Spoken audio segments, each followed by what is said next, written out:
Welcome to our virtual community town hall hosted by DWIHN Integrated Health Network. My name is Cassandra Phipps, and I am the Director of Children's Initiatives. Our theme for this evening is Let's Talk About It. Over the last couple of weeks, there have been an increase in school shootings and school threats. At DWIHN, we wanted to provide a platform to address the needs in our community. So for the next hour and a half, let's talk about it. We will have informative and candid discussions about trauma, mental health, school safety, and grief and loss. This evening, we will have a guest speaker, Dr. James Henry, and a panel discussion including professionals, teachers, parents, and youth in the community. So we welcome you all for being with us tonight. And now I will introduce Dr. Shama Fahim, our Chief Medical Officer at DWIHN, to do our opening remarks. Good afternoon, everyone. I'm Dr. Shama Fahim, the Chief Medical Officer at DWIHN Integrated Health Network. I'm a board-certified child, adolescent, and adult psychiatrist by training, and I would like to thank all of you for joining us. I would really like to thank our hosts, our keynote speakers, and other panelists for making this happen. DWIHN is extending our deepest condolences to all those affected by the tragic shooting at Oxford High School. We're also with our communities who are navigating through these losses, challenges related to school threats, lockdowns, and a host of similar events. Some of this felt close to home as my son was part of the lockdown at Plymouth Kenmore High School. And I can relate to the emotions that parents can go through during such crises. All of this could be extremely overwhelming for adults, adolescents, children. But as parents, sometimes or actually always, we have to be there for our youth. So some of the things we can do to help them is reassurance that they are safe, reviewing some safety procedures with them, validating their feelings, and communication, which is the key. The challenges that are faced by our youth currently are unprecedented and uniquely hard to navigate. And the effects of these challenges have had on their mental health is real and widespread. Even before the pandemic, the number of young people who were struggling with mental health challenges was high, but that has gone up post-pandemic. So we are here to say that it is okay to talk about it. And I'm hoping that you all will leave this event with some strategies and resources to add to your coping toolbox. And with that, I will hand it over to our moderator, Ms. Phipps. Thank you. Welcome. Thanks, Henry. He is well known in the state of Michigan for the work that he has done relating to trauma. I have personally attended some of his trainings and workshops over the years. He earned a PhD in social work and developmental psychology. He's a professor at Western Michigan University, co-founder and director of Children's Trauma Assessment Center, and he has trained over 50,000 professionals, caregivers, and community members on child maltreatment and trauma-informed practices. Dr. Henry has developed a secondary trauma training focusing on understanding the impact of secondary trauma, grief, and building resiliency. So without further ado, I am turning it over to Dr. Henry as he presents to us information that he would like to share related to trauma. Thank you, Dr. Henry, for being with us Thank tonight. you. Thank you, Cassandra, for the invitation.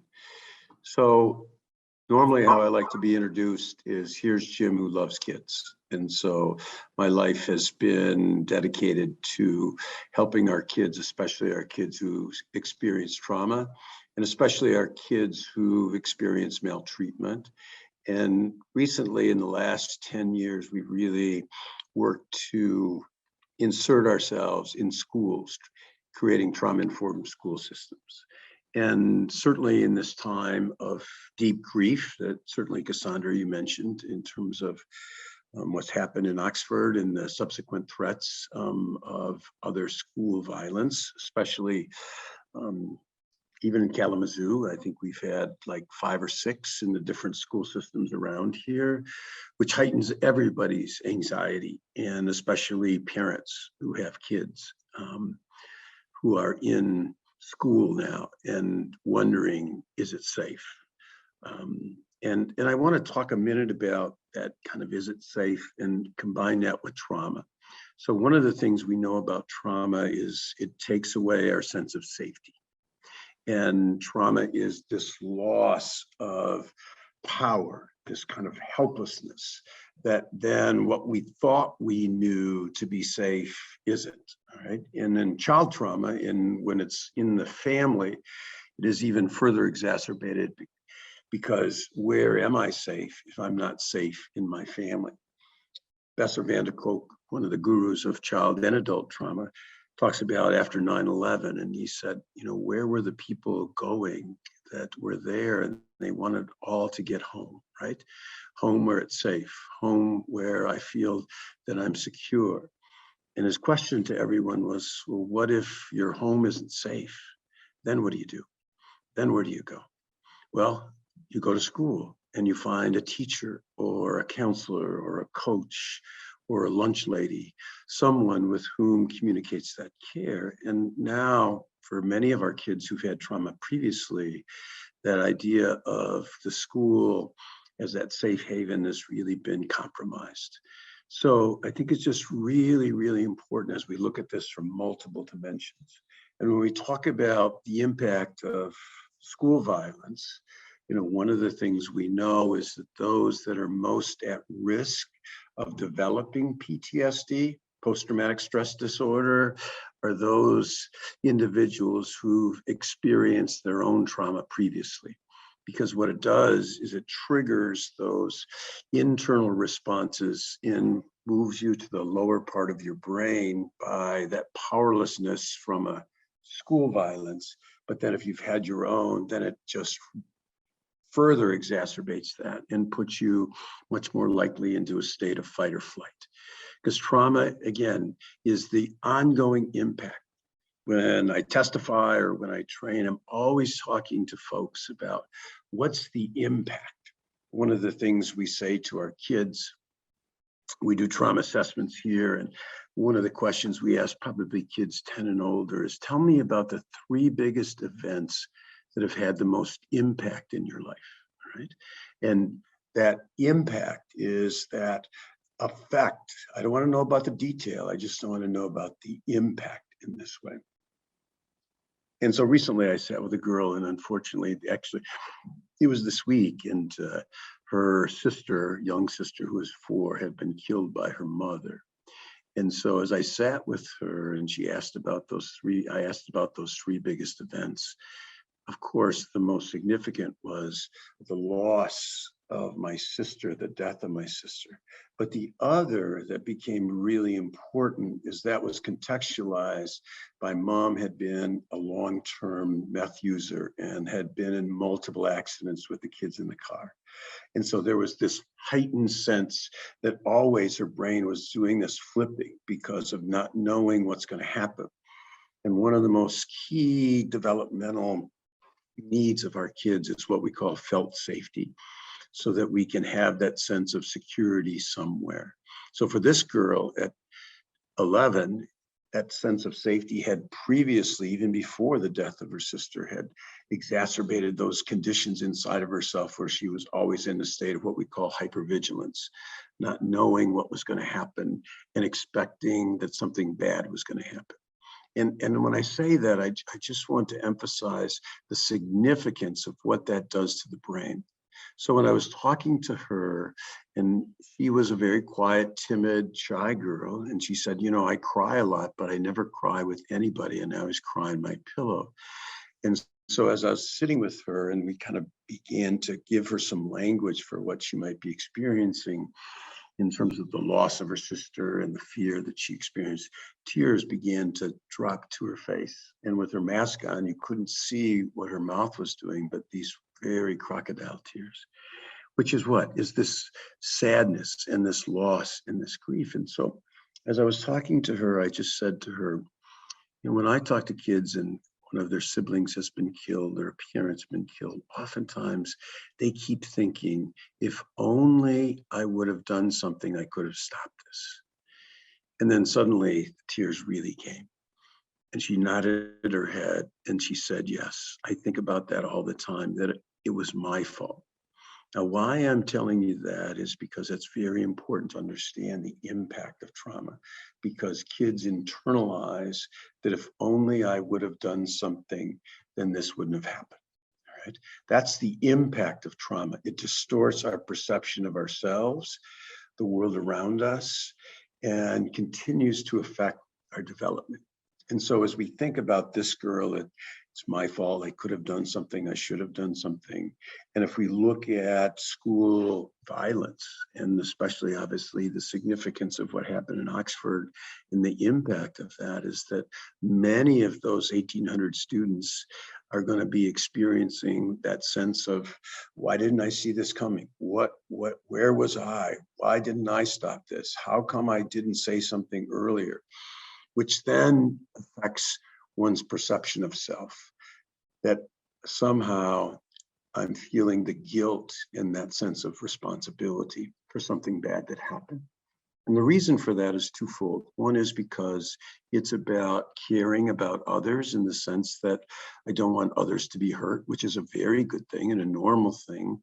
And the other is because when you have trauma and you have a sense of powerlessness, we do anything to get that power back.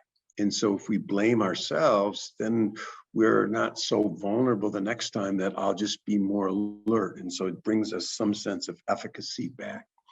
So as we think about trauma and understand it, I just really, as these dimensions, this ripple effect as to taking away safety and what that means for me. The other part of this, as we talk about ongoing impact, is the shame, all right? I work with thousands of kids who've been sexually abused, and there's this shame that if I were different, this wouldn't have happened. That if somehow I was other than who I am, then this abuse to me would not have happened. And so when we're talking about this, that's that sense of I'm different than you. Guilt is about I could have done something. Shame is about there's something different with me. There's something wrong with me. I'm not like other kids. And so that really creates this vulnerability to negating anything that I'm doing that might be positive by, if people only knew what was wrong, that there was something wrong with me, then they wouldn't be my friend, or they wouldn't care about me, or that sense that I'm not as good as someone else. So we have shame, we have the distortion of guilt, we have that experience of hypervigilance, that I'm always scanning. If you think about those kids in Oxford coming back to school after January, there's this, when is it going to happen again? Because once that safety is initially taken away, then we have to rebuild that. We go now in that threat stress where it's unpredictable, it's extreme, and I don't know when it's going to happen again. And how do we get back to the normal stress? We have some predictability, we have some safety, we have some control, and the stress is moderate. And so, kids are going to go after that trauma in a school or after they've experienced something at home and be in that red stress. And then how do we help them build resiliency? And resiliency is that experience of overcoming adversity by having family, my own individual strengths, and certainly community strengths. And so everyone becomes a part of building resiliency for kids. I was at a school district close to Oxford, and one of the teachers had a child that attended Oxford schools, that was attending and still attending Oxford schools. And she said to me, well, I think I'm going to put my daughter in therapy, and she doesn't want to go. And I said, what we know is that the most important thing in building resiliency and getting through and moving from the red stress to the green stress is the loving care of being valued, appreciated, and secure in a relationship with adults. And I said, you are that to your child. Your child doesn't need therapy right now. They need that connection with you, that then they're not alone in this. And in that connection, it helps mitigate the stress. And so what we know is that when children especially have that connection and that adult in a school shooting, that the likelihood they'll develop significant PTSD is really limited, all right? It's minimal. Those kids who don't have that, those kids who've had prior trauma, they're at much higher risk for demonstrating PTSD, which affects daily functioning. And so what I told that mom is I said, it's so great that she has you. And if she begins to have trouble eating and sleeping over a prolonged time or just falls off at school, then she may need therapeutic help. And that's great to have that available. But right now, after a traumatic event, what you need most, what she needs most, is this drawing in together so as to be able to provide that support. We often talk about the difference between tolerable stress, which is where there's something overwhelming that happens, but there's a buffer, versus toxic stress, where something overwhelming happens and there's no buffer. And so children don't have those developmental resources to manage that. And so that's where how each of us in the community, whether it's at church, whether it's the neighbor, whether it's the aunt or the grandma, the grandpa, all of those folks really serve to create that support system to help kids get through trauma, especially when it's such a dramatic event as a school violence. And how can we build that? Because the more of that we have, the greater we can get to baseline. Got to get back to baseline to say, okay, I can manage this. And there are two things, and then I'll stop because I don't want to take too much time, but there are two things that become really important. One is, as an adult, how do we validate the child's pain, all right? So that we're not afraid of his or her pain. Unfortunately, in our culture, people are afraid of the hurt or the emotional hurt. And so we don't go to those places to say, I'm willing to listen to this, not fix you, because I can't, but I can share it with you. So one of the key elements in healing of trauma is where an adult can validate it's normal to experience this, that it's not something wrong with you that you can't handle, but rather it's something that's happened to you that's extreme, and our brain reacts in that way to protect ourselves. So validating the pain gives them an expression, gives them a sense of normalcy, and really takes away that kind of pathologizing to say, well, I should be able to handle that. You know, it was interesting. One of the moms that I was also working with in Clarkston as a teacher, she said to me, well, I've got to be fake brave for my kid. And I said, well, what do you mean by fake brave? And she said, well, I've got to pretend it doesn't affect me because then I'll be strong. And I said to her, I would certainly reframe that. I said, your daughter needs to see that this has affected you too, because then you're genuine, then you're being human, and you give her permission to feel afraid. Now, the difference between brave and fake brave is when you go forward, even when you are afraid, right? That I am, and I have this fear, and it's okay that I have this fear because that's normal, all right? And then the second part of this, when I talked about one, validating the pain, the second part of that is routine, okay? So we get back to what we know as routine. Now that takes some time, but as I've talked to teachers, I've said, the sooner you can return to, hey, at 8:35, we have class, and this is what we do every day, because routine really helps predictability. And predictability creates safety to know what's going to happen next. And when you have a traumatic event, certainly in a school or at home, that the part of this that becomes really critical is that we return to a place that you as a child know, wow, my brain is wired for this place and this is safe and I can experience that. And when I spike because I get afraid because of what happened, I can look around me and see my friends. I can look around me and see my teacher. I can look around me and see my family. And it brings that down to become more manageable. Because the goal of trauma is never to erase trauma. That's never going away. But the goal is to manage the impact rather than the impact managing me. All right, which gives us control so we can use our thinking center of the brain, we can respond to our emotional center, and that we can then respond in our bodies in a way that provides that safety for myself and seeks out that relationship with others. So I've talked about my 15 minutes. I certainly want to make sure the panel has a time to respond to questions. So thank you so much. Thank you so much, Dr. Henry, also known as Jim.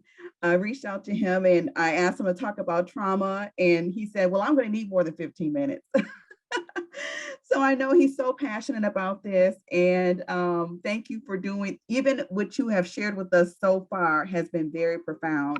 I've heard such key terms, such as the value of having a connection with one another and trying to be supportive during times of traumatic events, how it, it leads to stress or feelings of guilt and shame.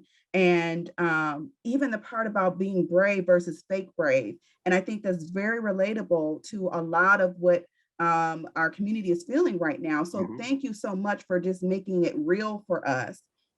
And we definitely want to encourage those that are viewing with us today to put your questions in the Q&A portion. So that way, after we're done with our panel discussion, we can address your questions as well, and we can incorporate that.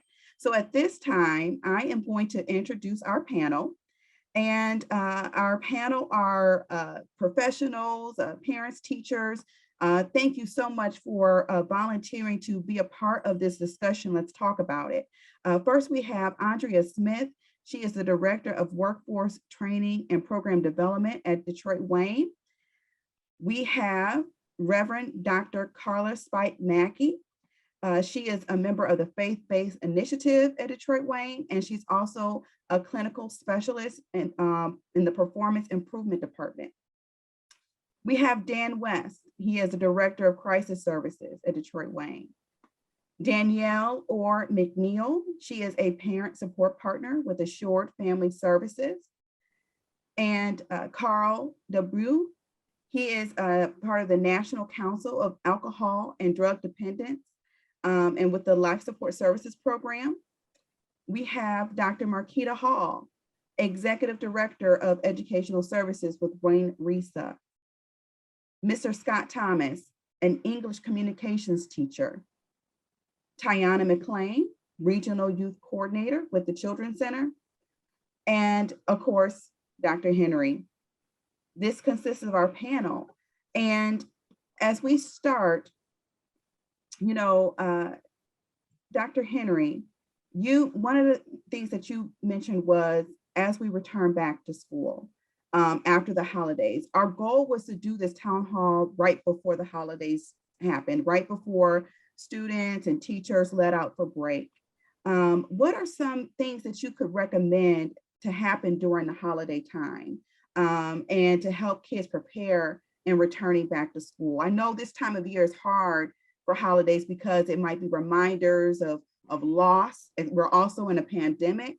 So what will be some things that you would recommend that families could actually do during the holiday break? I think, thanks, Cassandra. I think one of the key things is returning to your own family routines, your own rituals that families have that make me feel out. This feels familiar, right? Familiarity. And the other part of this that I think is really important is to have the discussions with your kids, all right? That I've been affected by what's happened. If I'm the parent, I've been affected, that this is close to us and that violence in schools happen and to be genuine, all right? And so there's a part of me that I've heard several of our staff who have kids here at our trauma center in Kalamazoo just say, I'm worried about my kids, and to be able to have an honest discussion that worry isn't bad. It just reminds us that there's something that could harm us. And when something traumatic happens, then it kind of generalizes into thinking that it could happen here, all right? Or there could be a threat. And so having those discussions with our kids and being genuine in the sense of being human, to say, those are all normal things. And so what can I do to help you feel safer? Right? And what can I do to hear and listen to what's happening in you, that you're trying to make sense of this? And those discussions, as well as the ritual, again, helps create that experience of I'm safe here. And safety is the key to mitigating the impact of trauma, because trauma takes away safety.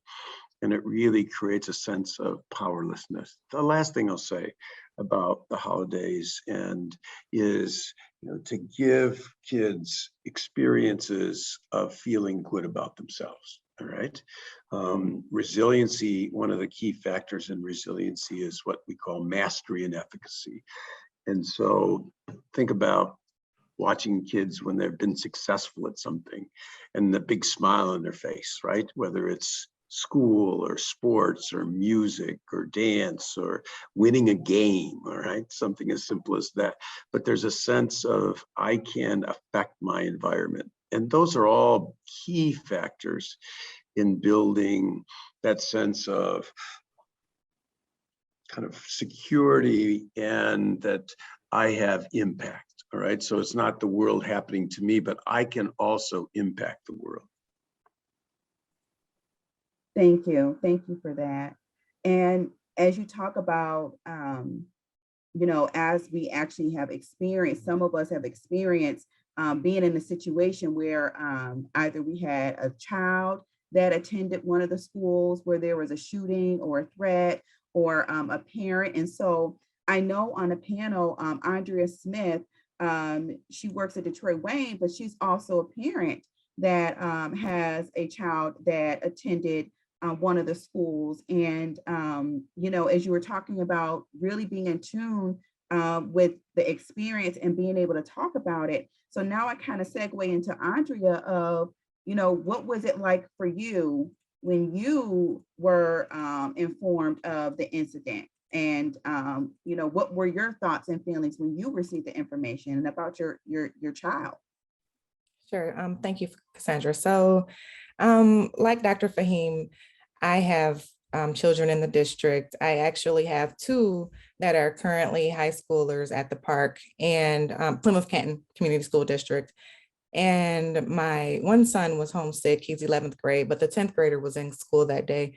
And he sent a text. We have a mom and kiddies group chat.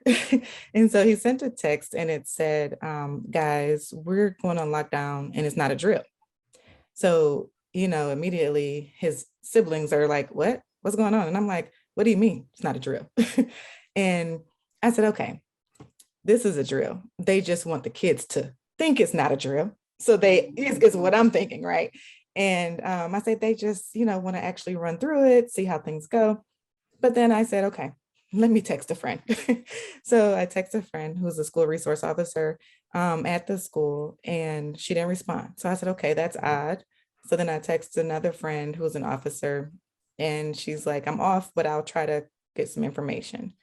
So she tells me, the alleged threat. And then about 30 minutes later, she's like, I'm being called into work.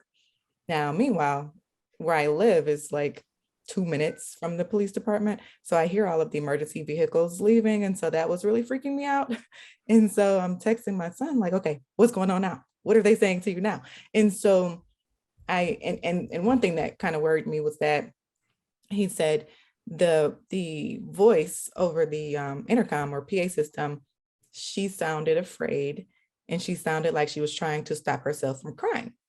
So we have to remember that the way that we give the message impacts the receiver of that message. And so one recommendation could be have an automated voice, where it's just standard and people get used to that voice and it doesn't have any emotion in that voice. But it was just scary because yes, Oxford is here, right? It's not far from Wayne County. But knowing that your children are in the school, it makes it, again, like you said, even more real for you personally. And then while I'm on this group chat with my kids, it's like, okay, I have to stay focused, but I'm also concerned about my child. And so I want that child to know that I'm concerned about them. I don't do the fake afraid um, because I want my young people, and I have a range, I have from preschool on up to freshman in college.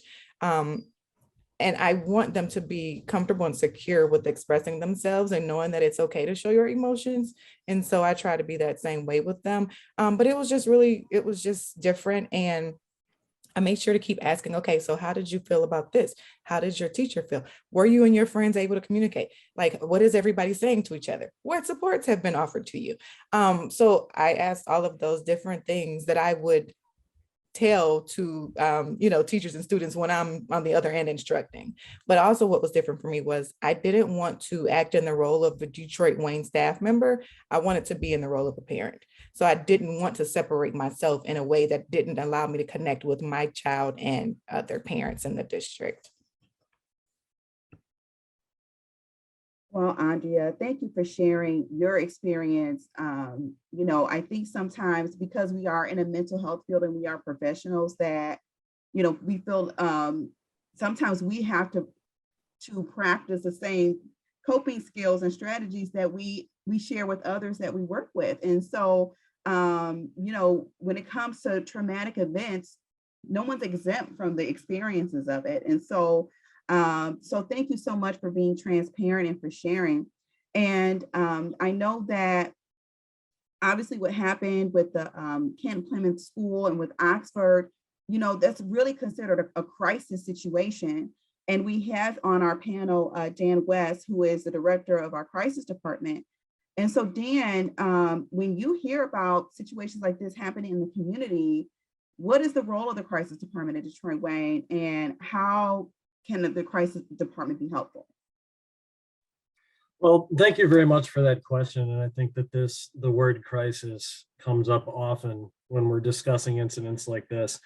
First and foremost, I want to thank Jim Who Loves Kids, Dr. Fahim, Cassandra, thanks for putting this together. Andrea, of course, and the rest of our panelists for coming together today to talk about something that is incredibly serious.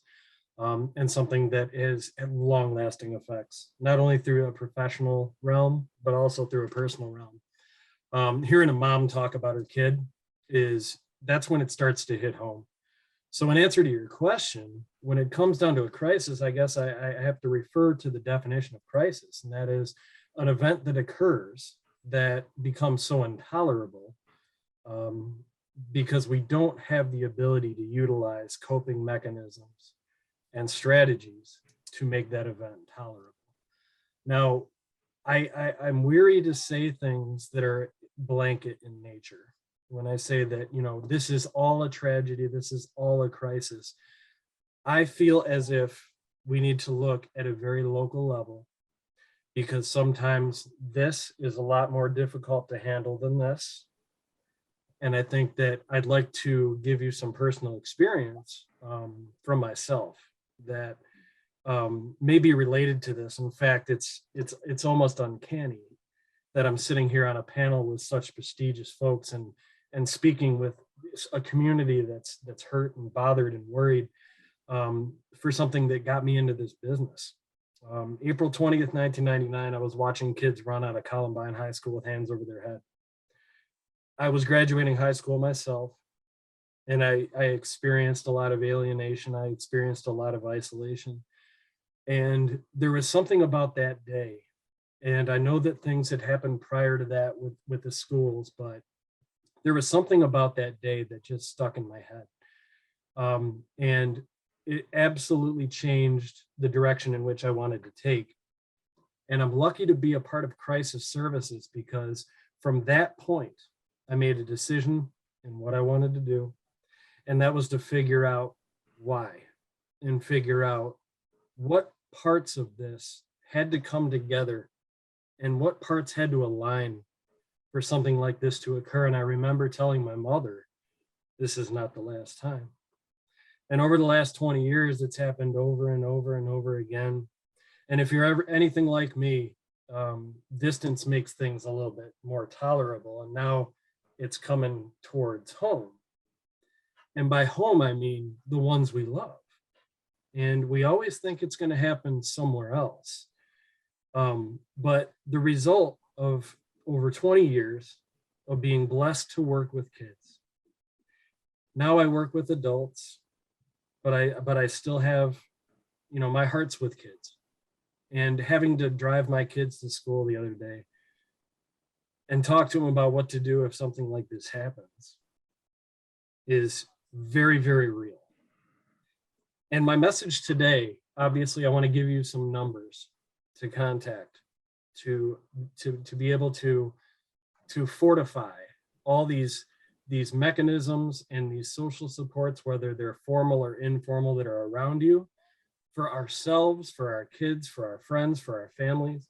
Like Jim, who loves kids, said, it is setting up resiliency is a buffer against future problems. If we know anything about trauma, if you swallow it down and you walk around tough, it's going to come out sooner or later, and it's not going to resemble what it came in as. So for me at this time, my recommendation, and something that I'm working with right now as a parent, is to be fully present for your children, for your friends, for your family. Don't be somewhere else in your head. Kids may not want to talk right away. You can't talk at them. It just, for in my experience and the experience of my colleagues, if that worked, we'd be on a golden throne somewhere.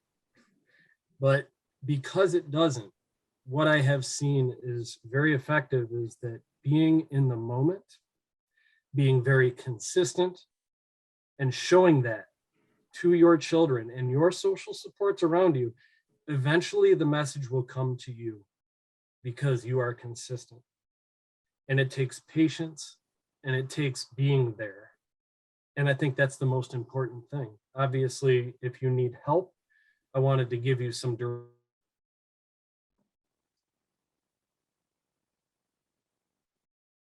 49 is the front door for our services. Obviously, as a crisis department, we are working on making sure that we're in early intervention and prevention and not having to react to a crisis all the time. But 1-800-241-4949 is one door, and there is no wrong door to access services. The other number I want to make sure people have is our intensive crisis stabilization line.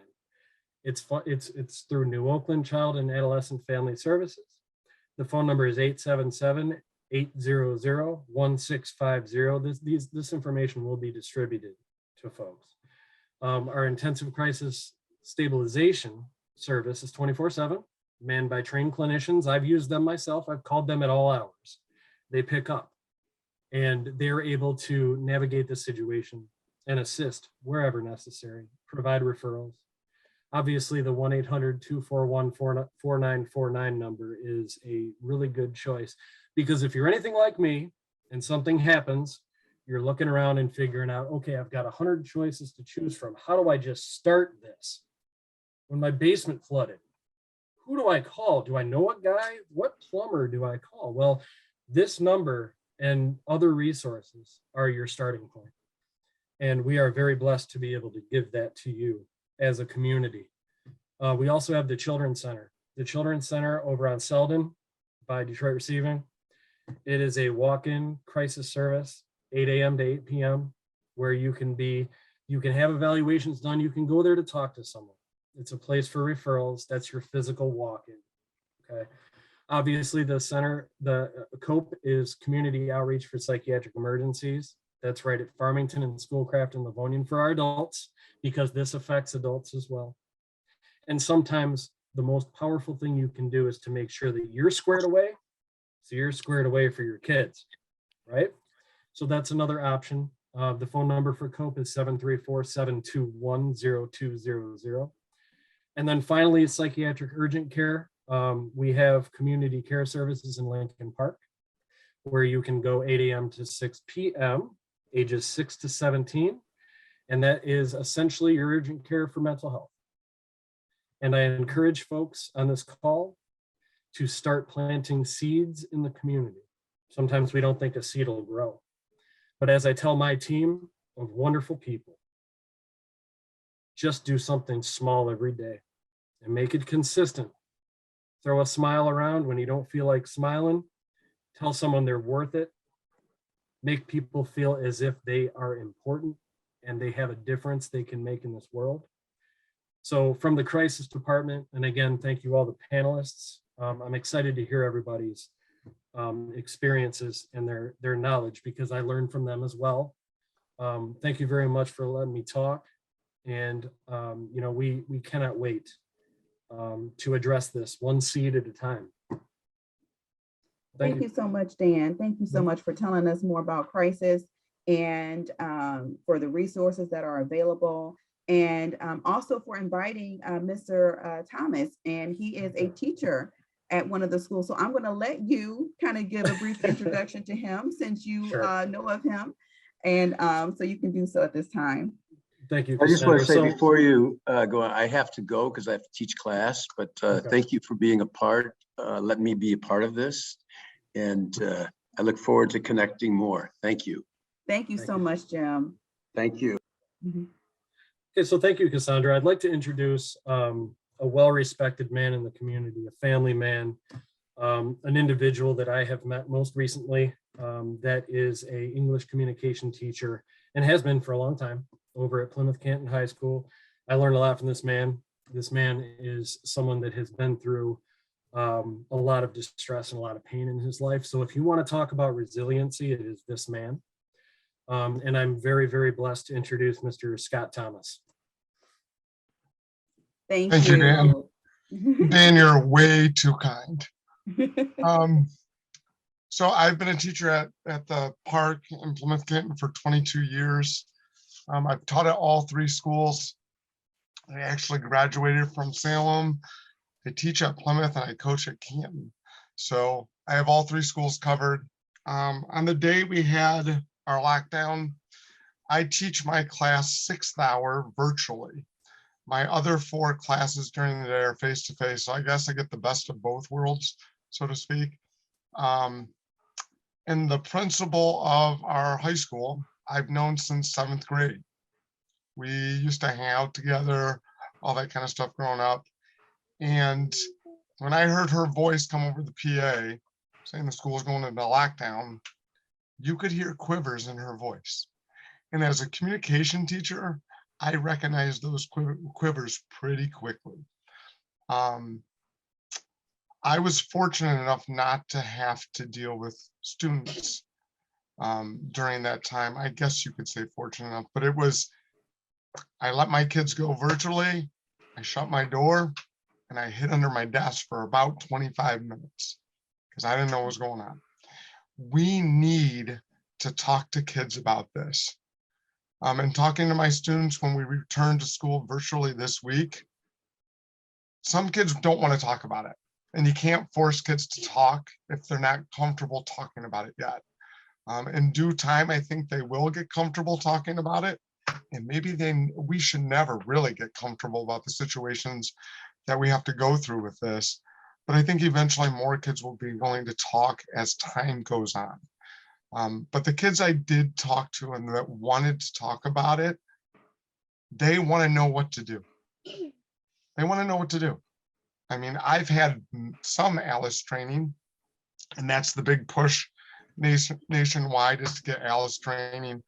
And we got it started in Plymouth Canton the Wednesday before the pandemic shut down. So, and the school is going to pick up on it again and train us more. And the kids want to know what they need to do. And it's a sad state that we're in a society now that we're training kids on what to do with school shootings. Like when I went to school, that's nothing that was ever mentioned. And I'm not that old. I have gray, but I'm not that old. And it's just a sad state that we're in. We need to show kids that we care. We can't not just show, we need to tell them too. A lot of times we think kids know that we care, so we don't say anything. And kids need somebody in their life, like Jim said earlier. Sometimes they don't have that at home. They need that from somewhere, whether it's a custodian, a secretary, a parapro, a teacher, the kid that sits next to them in fourth hour. They need that someone. And we as a society must do a better job of telling people we care about them. And one thing I make sure I do every single day, whether it's teaching virtually or face-to-face, is I say hi to every single kid as they walk through my door. I say their name every single day. Do they always respond back? That's a whole different issue. But I let them know that I know who they are. And as a teacher, that is, sometimes we worry too much about curriculum and not enough about the kid.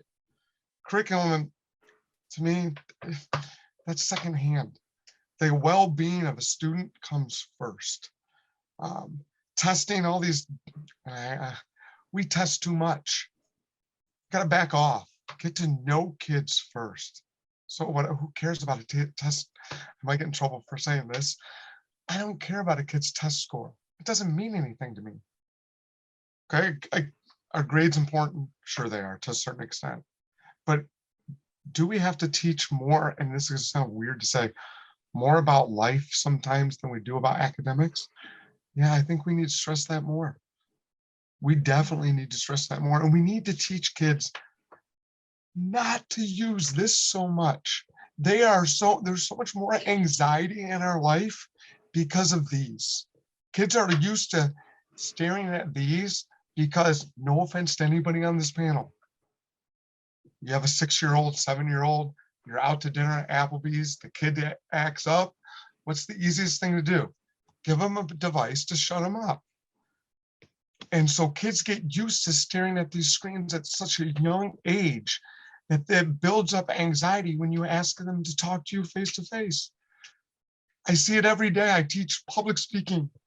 The #1 fear in America is speaking before a group. And guess what? It's only getting worse. So we have to get kids away from these. We never taught them how to use these. I had a friend who is a teacher advocate down in Arizona, and she goes to schools and teaches parents about the effects of social media. She said this best: when you hand this to a kid at a young age, you're basically handing them a loaded gun and saying, good luck. Because we've never taught them how to use this. We never taught them about the benefits and the downfalls of this. Most parents don't know this. When a kid stares at a screen and becomes addicted to this, it releases more dopamine in their brain than a crack addict. That is unreal. These kids have sleeping problems because they can't put their screens down, because we're not showing enough love to these kids. We're not showing them that they matter. And when we show them that, guess what happens in classrooms? They don't pull these out. They forget that they're there. That's Thank you so super much. important. Yes, thank you. And I think that reiterates what Jim was saying about the connection, having a connection with one another, and just being able to be relatable. So thank you so much for being transparent on what the experience was like for you, and how you plan to continue to offer support to students. And that's where I want to also tag in Dr. Hall, because she is from Wayne Risa, and more so on more of the administrative side of the school system. But Dr. Hall, kind of share what is it like from your perspective, more so on the administrative side regarding the school districts, when you are informed of safety concerns in the schools. What is it like for you? Thank you. And thank you for having a town hall. Let's talk about it like this. What is it like? It's really, because you take it as if you are a parent or within the professional realm as well. One is the safety of the school, of the students and the staff within that building. When we initially heard about the incident, we immediately went into crisis management mode as to how to help although Oxford is not in our county, it is pretty much close to home. So how do we help? How do we help support our partner ISD, which is Oakland Schools? How do we help support them, support Oxford in cases such as threats that we have? How do we help manage threats? How do we help schools identify when there is a threat and what to do? So some of the trainings that we provide opportunities for is around threat management. How do we help teachers deal with the crisis that's currently going on? And most importantly, how do we help plan for it? So just as there are fire drills that should happen, there's also active shooting training sessions that could happen, and also drills. And we ask from the administrative side, from the county, we ask this one major question. Okay, who knows about the plan? So if the plan is not known, or if it's just a subset of team members who know the plan, then it will never work if in case of a crisis. So because of the Oxford, or because of any time there's a school shooting, it allows us to reflect on what we have, what we're doing, and how do we manage and make sure that these events don't occur again. And how do we look at all of the students that we have within each of the schools? So plan development, we provide support within a plan development and implementing the plan, and also unfortunately the aftermath of the plan, because making sure that there are supports for not only the students, but teachers as well. Yes, thank you for sharing. And, as I hear you say about being proactive and planning, in our communities, there's also students that might have severe emotional disturbances, or those with intellectual developmental disabilities, or even physical impairments. And I'm wondering, what would that look like, and being able to support those students? Absolutely, that is a wonderful question, and also critical, because sometimes our special needs students are sometimes an afterthought, and they should not be.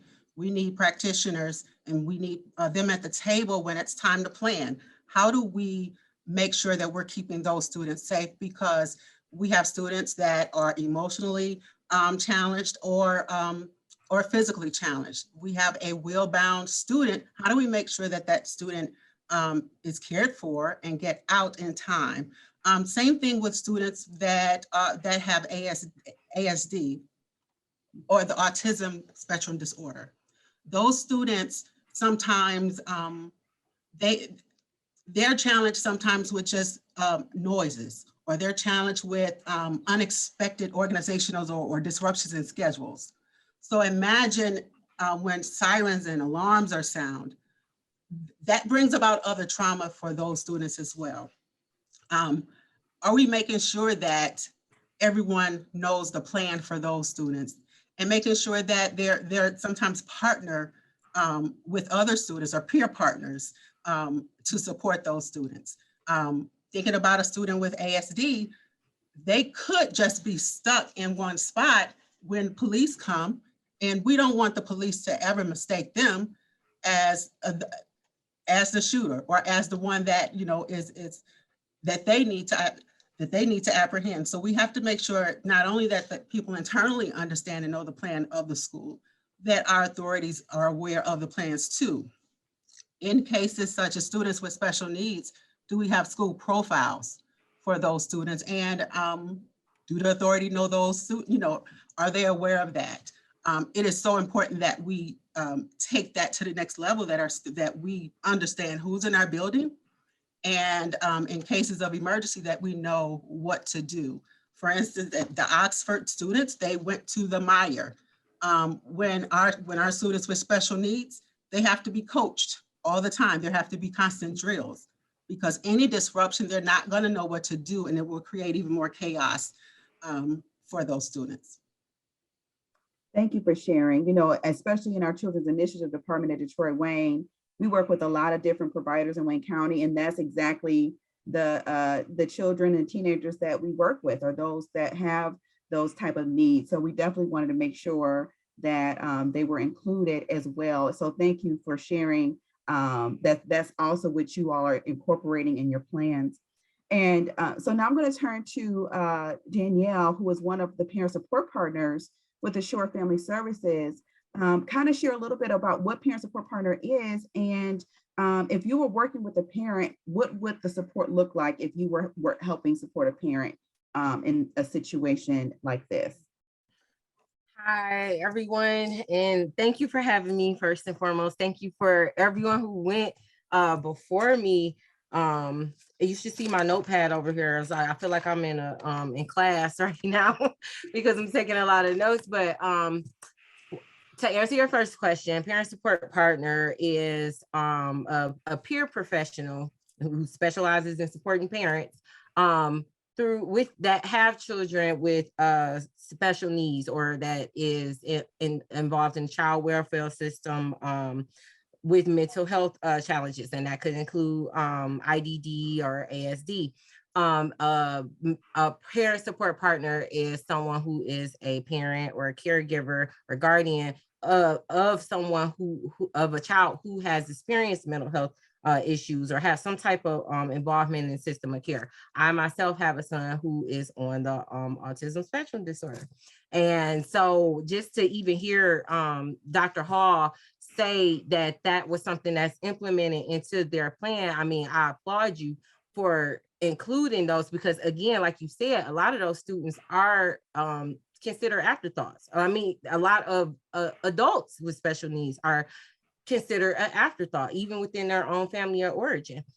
And so the night that happened, I came home and I had that conversation with my son. And I remember just coming in the house and just looking at him, and he was sprawled out on the couch on his phone. Sorry, Mr. Thomas, but on his phone, just sprawled out, just scrolling. And I just looked at him and I was questioning, like, should I have this conversation with him or not? Because I know that it's going to raise some anxiety in him. I know that I'm an anxious person, so I know it's going to be a tough conversation for me to have.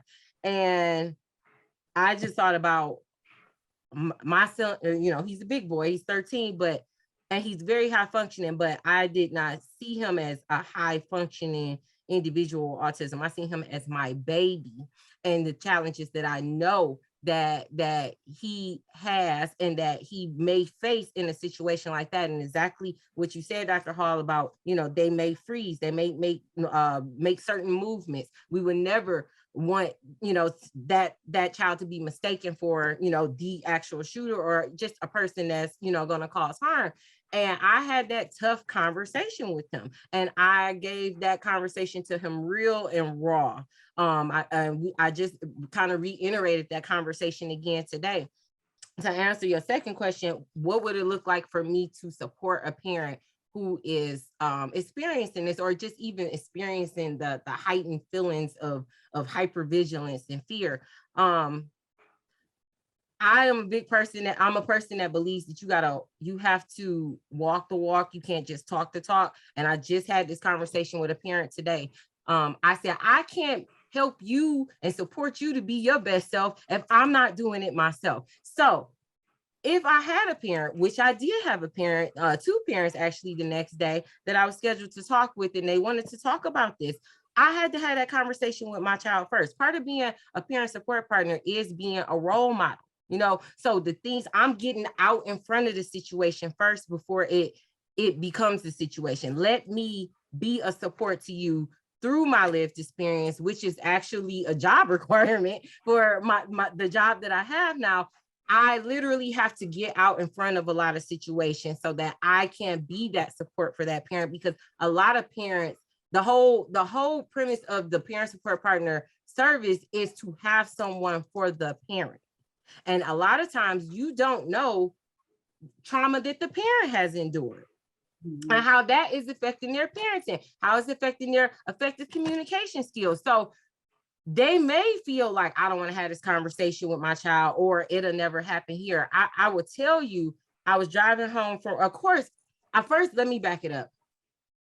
The very first thought that I felt, and I think that I could probably speak for everybody on this panel here and everybody that's in the audience, is when I found out about the shooting, I said, oh my God, it's here. Now, that's not to say that the shootings that happen in other states, like that they were okay too, because it's never okay. And I too remember Columbine. That was the very first, ever that I remember. I can't even remember how old I was, but that I remember of that situation happening. And then, my stomach sunk, like, it's here. It's literally in my backyard. It's here. Oxford is only 45 minutes away from Detroit. So it's here. So, and having that hard conversation. And then also, one of the things that helped me to have that conversation with my son, and therefore have the hard conversation with parents, is empathy.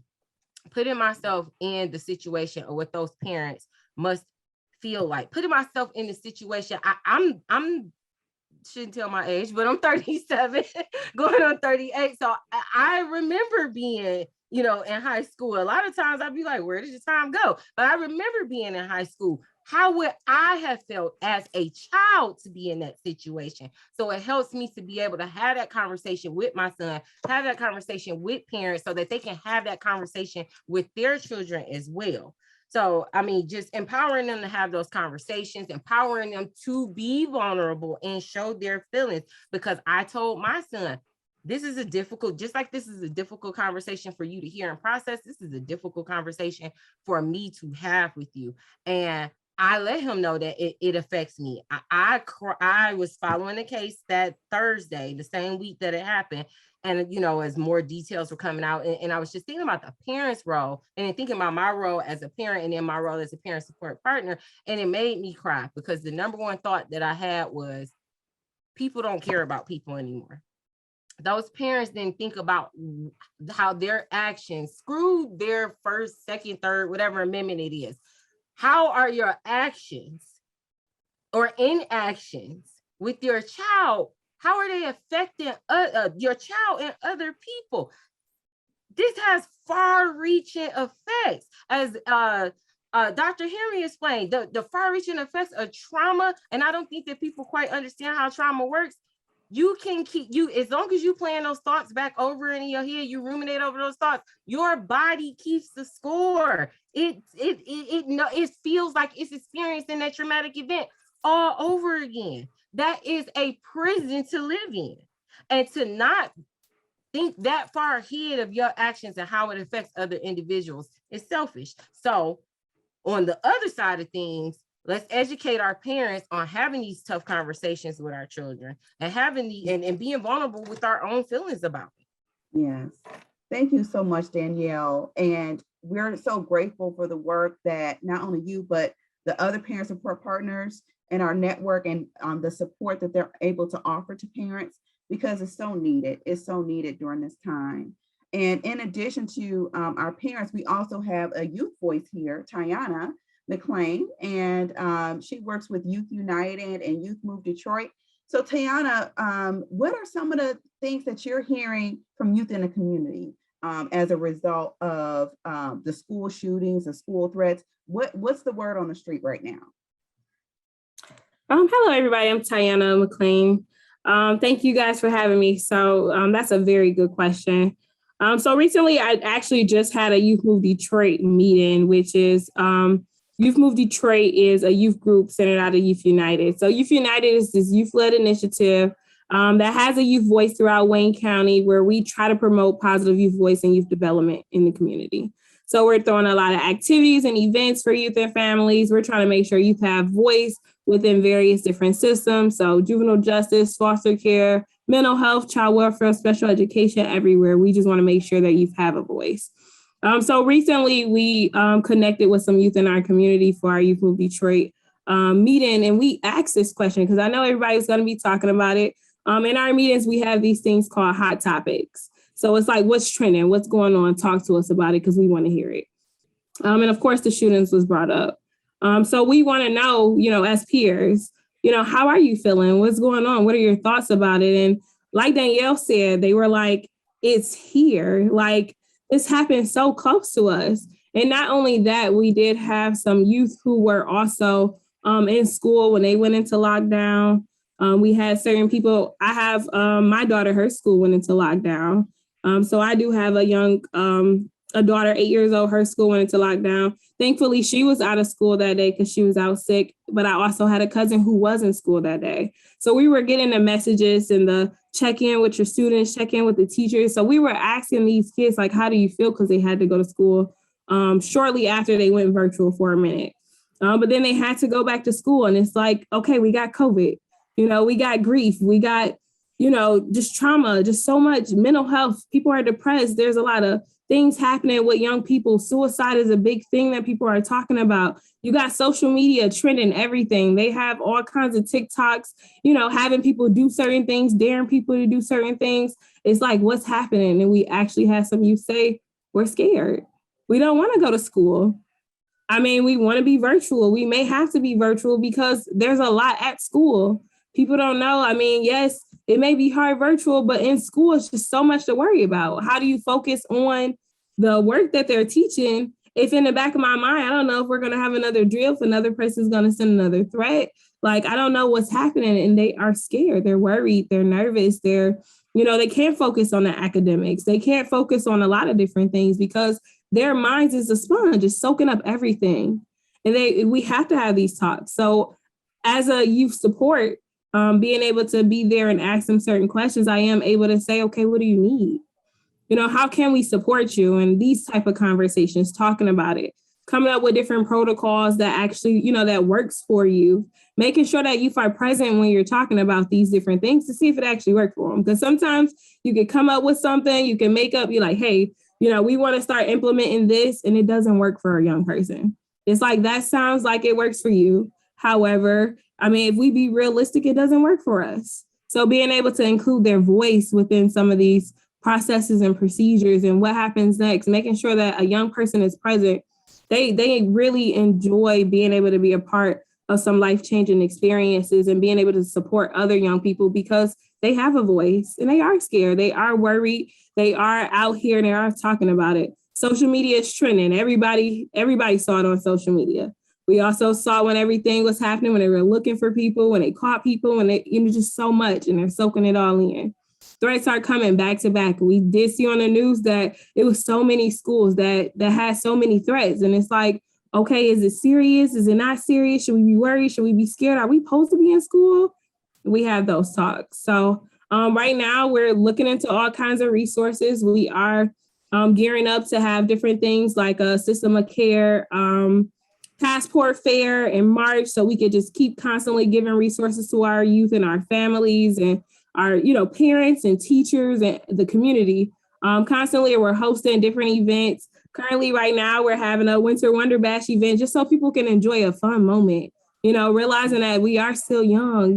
There are youth out here and they just want to have fun. They just want to smile a little bit, laugh a little bit. A lot has been taken from them. They've been isolated for some time. They've been grieving for some time. There's been a lot of trauma, especially within these last 2 years. So they're talking about it. And we are here to listen and we are here to help. So, yes. And thank you for the work that you do with the youth in the community and definitely keeping the youth voice in the forefront.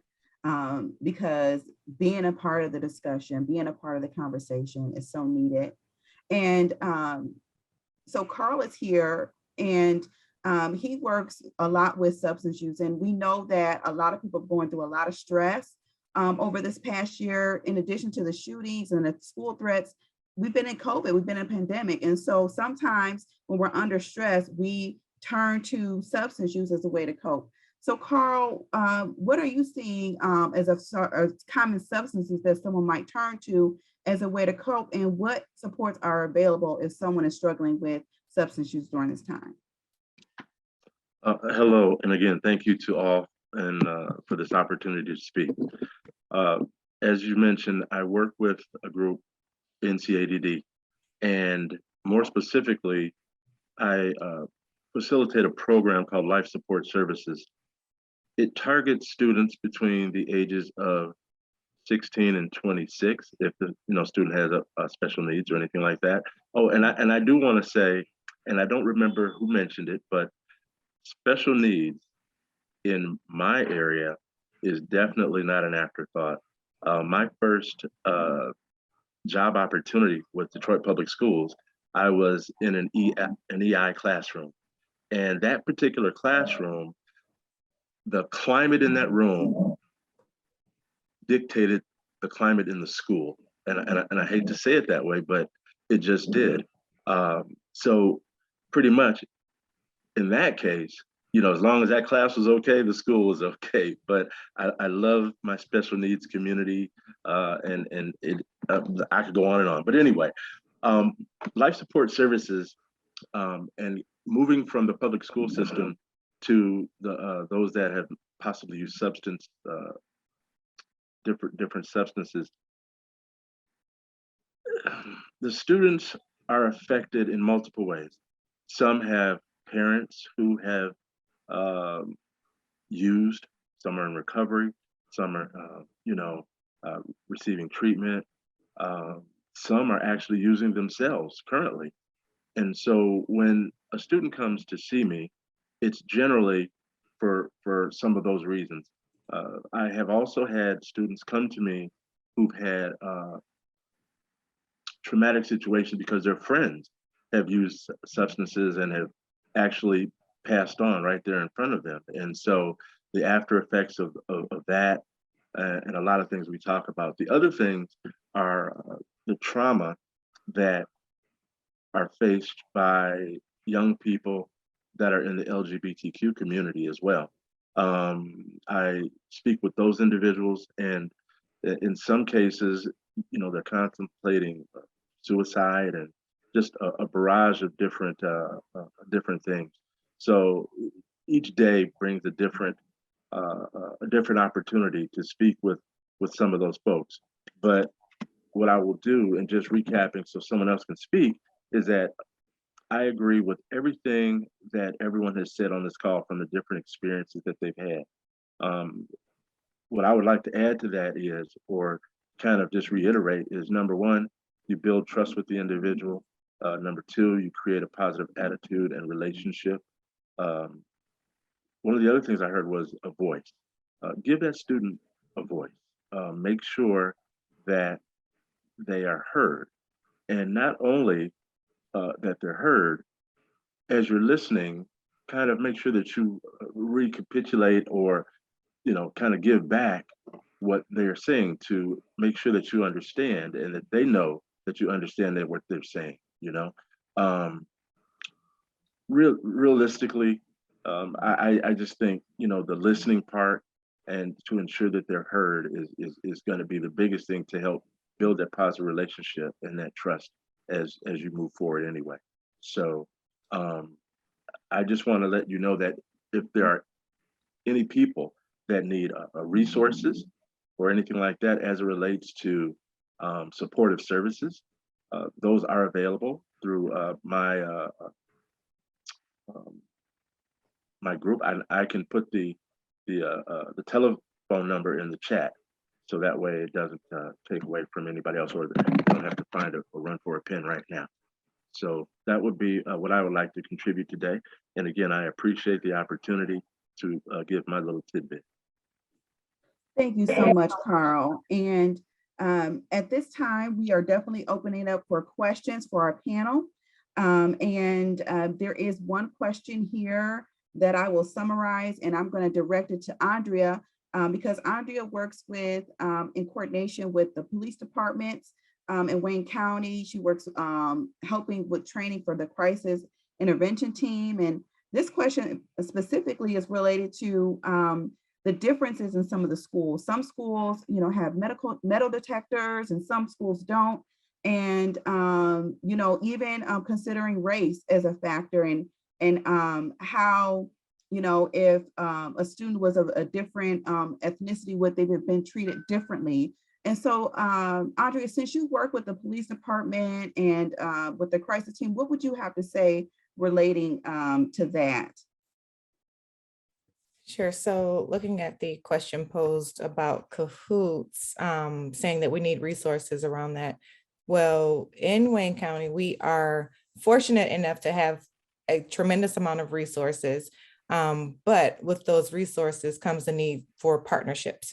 So with law enforcement, we currently have partnerships with Detroit Police Department, Wayne County Sheriff's Office, Canton, Plymouth Township, City of Plymouth, Livonia, Northfield Township, Northfield City, all the Grosse Points, Harper Woods, Southgate, and we're continuing to expand. And we've even trained all of the airport authority officers and dispatchers and call takers. So with all of that, I said that to say, we are attempting to educate different pockets of people, different pockets of the population. So people know that mental illness is real, substance use is real, and we don't have to be afraid of it because that's not a field in which we work. And so it's basically normalizing those things and encouraging people to have a conversation around it. So for the law enforcement portion, we don't have cahoots, which is behavioral health specialists together, but we do have co-response or police behavioral health partnerships, which is members of the behavioral health sector partnered with law enforcement officers. In some areas, the clinician or behavioral health specialist will ride in the car with law enforcement. In other areas of Wayne County, the police will go out and they can call that behavioral health specialist to come to a scene, or they can direct somebody to a police department. But with that, we also train the school resource officers. We've trained Detroit Public School officers, Plymouth Canton, and so forth, so they can learn to recognize signs and symptoms of mental illness, substance use disorder. And we break it down to a very an easily understandable level, meaning that we're saying anxiety, because everybody has some type of anxiety, but anxiety, depression, those things, if they interrupt your ability to live, laugh, love, learn, and play, we want you to think about getting help. And so we provide that basic knowledge, basic information, and we always encourage officers and students alike and parents to reach out to Detroit Wayne if they need some support. And so when people see Detroit Wayne, so for example, I'll use again, the place that I live is Canton. And so one of the resources, I was really pleased with the different resources that were going out. And in the newsletter, I think it was yesterday or the day before yesterday, Counselor's Corner, and it had us listed, Detroit Wayne listed as community mental health. And so I know that Brooke Blackwell, who at the time was our director of communications, she was always pushing this logo that's behind you, Cassandra, this big old puzzle piece logo.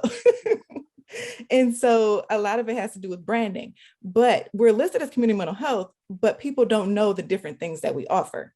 And so I think that this is a helpful platform for that. And one of the additional things I'd like to mention is that a lot of people don't know that the providers that are listed on that resource are providers under the Detroit Wayne umbrella. And so I think we have to just look at the branding, the name, and how we kind of push the message, right? And then we have something called Reach Us Detroit, which is available. So for example, the question that mentioned race, I have my own opinions about that as well, because there are disparities for people of color when we're looking at healthcare, when we're looking at the educational system, the criminal justice system, different systems, right? But I'm not going to go there today. But I will say when young people or their parents or teachers are struggling with different things like that, they can contact us at Reach Us Detroit. Reach Us Detroit is a resource that Detroit Wayne developed, which allows a person to receive support via text, call, video chat. You don't even have to use your real name, but give us a name, please. and we want to know your age, and we want to know what is bothering you. If you have something that you want to talk about, but you don't think you need therapy, then you can contact us and just talk about it. Like we said the other day, we had a discussion, internal staff discussion, saying, how do you know when something's wrong when you don't have a name for it? Use Reach Us Detroit, talk it out. And we're also, and I'll put the information in the chat, but we're also going back to the officer portion. We want to reduce police involvement where possible, right? So we don't want young people to be afraid of law enforcement. We want officers to be able to be safe adults for young people, but we also don't want to penalize them. And so it's kind of like the uniform thing, right? So we don't want to use officers for everything when we don't have to. But we do want them to be aware of how to support a young person when possible. And so again, there's a lot of different resources. I'm trying to hurry up because I know you have a few minutes and other people to get to. But for the administrator at Canton that spoke of cahoots, while I stated we don't have cahoots, like I just mentioned, we have all the police partnerships. The children's crisis and the mobile units, I think Dan can speak more about that if he's still on. And then we also have an EMS partnership where we're trying to encourage people to get preventive support. We don't want you to respond. Don't be reactionary all the time. Be proactive sometimes. So it's okay and it's safe and it's healthy to do regular check-ins, like Tiana said. Just, hey, nothing's necessarily wrong with me, but I just want to maintain healthy conversations and engagement. And so when you lose your ability to do that, that's also when parents, teachers, peers should be concerned. I'm passing it back to you, Cassandra. Yes, yes. And thank you so much for sharing all the resources that are available. And I know that there's even schools and professionals that are interested in what if they wanted to learn more about suicide prevention, if they want to learn more about trauma. There's mental health first aid trainings, there are ACEs trainings. So kind of speak a little bit about that, Andrea, before you sign off. Yeah, I tried not to take over though. So because that is your department. Because like Jim, I am a community mom, right? So even though I have my own batch of children, I take care of everybody else's when I can. And we do have a Wayne County Suicide Prevention Coalition. Our coalition is part of we follow the state's plan for suicide. So as several of you on here know, that is a growing problem. It is literally a public health concern, meaning that young people, older people alike are dying by suicide, and just seeing it as being normalized as a way out from stress and hurt and pain. So when we get overwhelmed, sometimes we think that's the easier option because people don't fully understand that that's a permanent solution. And so when you're not fully there and aware, you're not thinking of it in that way. And so our Suicide Prevention Coalition meets the third Tuesday of each month virtually, and I can add that link to the chat as well. And it's also on the MDHHS website. You can see the different coalitions across the state. And then we also offer mental health first aid training for teachers. We've worked with Wayne Risa and, like I said, Plymouth Canton and other school districts. We have officers that are instructors. We have teachers and counselors that are instructors. And that's teaching you to recognize signs and symptoms of mental health concerns. And that's at no cost for those who live, work, worship in Wayne County. And then we have QPR, which is question, persuade, refer. Again, that's something else that's available at no cost. It's another gatekeeper training that's teaching you to recognize the signs of suicide. You're looking at the immediate signs, some potential signs. You're learning how to decipher between a warning and an actual threat and things of that nature. Again, that's no cost. That's between 1 and 2 hours. And then we have adverse childhood experiences training. We have a cohort in Wayne County that, when I say cohort, I mean that we have different people at provider agencies who are trained as master trainers in adverse childhood experiences. And we have provided trainings to faith-based entities and hospitals, et cetera. And we are able to do that for counties.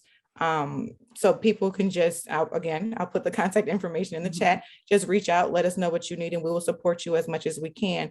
And again, like I said, we have a very resource-rich county, rich as in opportunities and possibilities, not as in we have money to give you, right? But we have a lot of opportunities and things available for people. And we have a very supportive CEO who likes to make sure that we remove barriers. And so that's why the things that I'm mentioning are available to you all at no cost. And again, I'll put that in the chat.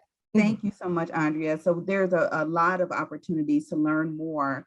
And so at this time, I'm going to introduce Reverend Dr. Carla Spitnacki, and she is going to give us a few words of encouragement and hope. Good evening, and thank you. It's always an honor and privilege to be included. And so as I asked, I went back to something that I like to talk about. And I think it is a theme that I have heard weave through everyone's conversation. And it's from a book called What Do You Do on the Worst Day of Your Life? And what do you do when trouble hits so hard that it knocks the wind out of you? It makes you feel that you are actually engaged in the worst day of your life. And I think that's the experience that we've talked about with our children, parents, and in our community. And so often, when people look at their faith tradition and walking in faith, they feel like, you know, my faith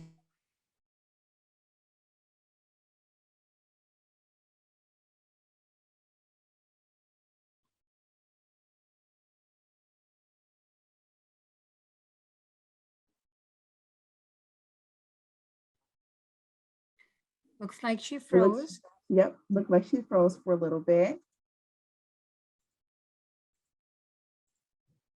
So we wanted to end with words of encouragement and hope during this time, because we know as a community, a lot of people are hurting. And so we want to take this time to have a moment of silence so that we can give space to what people have been experiencing and what they have been feeling. As Jim said, that really being in tune to the experience and how it's affecting us. So let's take a moment of silence. And as we do a moment of silence, I'm going to light a candle as we want to be supportive of our entire community at this time.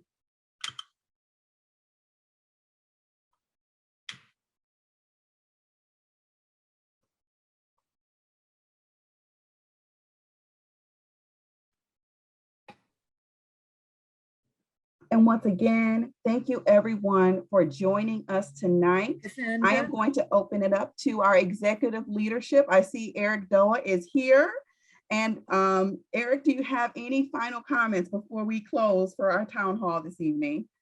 You know, Cassandra, truly to you and the team, Dr. Fahim, Andrea, you know, Carla, all the folks behind this, Ms. Reynolds, what an amazing, excellent, you know, job as a resource for the community, you know, living in the Canton community, myself, Dr. Fahim, and some folks, Andrea as well. You know, we're not only employees of this wonderful organization, but we're also parents too. And we identify with all parents, whether you're in Canton, Oxford, Detroit, you know, this affects all of us. And I just hope that folks were able to take from this today that DWIHN is not that best kept secret or that best kept restaurant in the corner. You know, we are a resource for the community. So please visit our website.